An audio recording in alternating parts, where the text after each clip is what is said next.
What is going on, everybody? Welcome to another very special From Screen to Shelf review. I am Chase. So, we're going to go ahead and dive right into it today. So, I have on my hands the 1956 black and white Invasion of the Body Snatchers, presented in 4K with a Blu ray disc as well, by Kino Lorber. They also did do, I believe it was 1978 for the second one or the remake. They also did put that out, I want to say about a year or two ago at this point. That one I like a lot. So let's go ahead and dive into what we've got on here as well. So whenever it comes to Invasion of the Body Snatchers, it does star Dana Winter, Kevin McCarthy, and this one is done by Don Segal. Yes. So this is an absolute classic. It's pretty much a genre masterpiece in its own right. Personally, I do prefer the remake, the later one. I just think it has a lot more going for it, but I can't, how do I say this? I can't take away from what this has done to what is actually, as much as I talk about horror, sci-fi is my favorite genre. Can't take away what this has done for ideally both genres, right? It's sci-fi, but it's got some horror elements and extremely well done. It feels like an 80-minute long Twilight Zone episode, to be honest with you. And I love that show. That shit rocks. So what we've got on here is it is presented in 4K from its original 35 millimeter camera elements. I don't say negative because that's exactly what it says on the back of the box is camera elements. So cool. Now it is on a BD 100. For only an 80-minute film. Yes, I will get that out of the way for the visuals. It looks incredible. There are some spots that are extremely soft at points, but I think that just had to do with the way that they wanted it to look and not necessarily anything working against the original camera elements that they used in this. So this movie is another absolute home run from Kino Lorber in every single way. If you are a huge fan of this, you can definitely wait for one of those famous Kino Lorber sales and probably get it for about $17 to $19, especially if you don't care about the slipcover right here as well.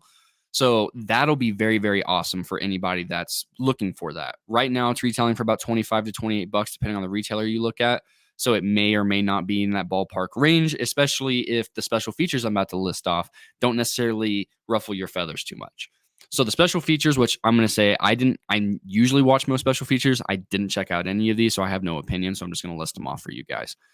Audio commentary by stars Kevin McCarthy, Dana Winter, moderated by filmmaker Joe Dante, which that's awesome. Joe Dante is one of the greatest in his category. Audio commentary by film historian Richard Harlan Smith. Audio commentary by film historians Steve Mitchell and Nathaniel Thompson. Audio commentary by professor and film scholar Jason A. Nay. The Fear is Real, featurette with filmmakers Larry Cohen and Joe Dante. Another cameo by the famous Mr. Dante. The Stranger in Your Lover's Ear featurette, I No Longer Belong, The Rise and Fall of Walter Wanger, and theatrical trailer. So it's a pretty loaded one. Sometimes Kino Lorber stuff doesn't really come with this much stuff. It sometimes has they sometimes have fairly bare bone releases. I'm not trying to say all the time, but sometimes they do. They don't really necessarily give you, what is that, about 8 right there, 8 plus on the special features category. So yeah, that is a pretty good home run on their end as well. Now, it does have Dolby Vision and it does have HDR, and I'm a huge believer that black and white benefits the absolute most whenever it comes to the HDR color grading. So it just absolutely elevates it, especially whenever you're talking about like true deep blacks. Like there's this one part where they're in like this cave-esque environment, and it's just completely black outside of where the light's bleeding in and like the way it's reflecting off of their faces. The Universal Monsters collections 1 and 2 are still two of the best things out on the market whenever it comes to visuals, and especially for the way that the elements are still standing in that category. Now, whenever it comes to audio, it's just a simple DTS HD Master Audio 2.1. So, I mean, it sounds good. Sometimes I really don't care about getting a 7.1, a 5.1, or a completely reworked one. Sometimes it's nice to just have super clean visuals with just a very, very nice, simple, tried and true, and original audio track as well.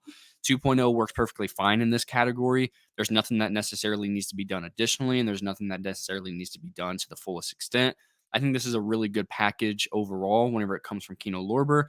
I would probably say if this is going to be a blind buy for you or you are a big fan of this, I'd say I'd probably feel more comfortable around the $20 mark for this, right? Now it is on a BD 100. It's excellent work. I just think for a movie with a runtime of about 80 bucks, and it is audio commentary heavy, which some people like those audio commentaries, but others really like more visual special effects. I would kind of probably wait for that $17 to $20 sale that Kino Lorber throws almost 4 times a year. So you could probably get this on one of those sales within the next couple of months if that's what you're eager for. So, guys, that's going to wrap that up. Let me go ahead and give it a score. I'd say about a solid 9 out of 10 for the entire thing. I think it's a really, really, really, really well done package. It's extremely well made. The special features, I wish they were a little bit more visual, but again, for a movie that's that old, that's kind of longing and wanting things that are not necessarily possible right there. But for the visual quality and the audio quality, it's up there. It's a really good release for the year. So, guys, like, comment, and subscribe. Let me know. Do you guys prefer this one, or do you guys prefer the one with Leonard Nimoy that came out of 1978? I want to say. Which one do you like more? Do you like the original or you like the later version? I'd be very curious to see what people say. I'll see you guys down in the comments below. Again, thank you guys so much for tuning in to another very special From Screen to Shelf episode. I will see you guys later. Thank you.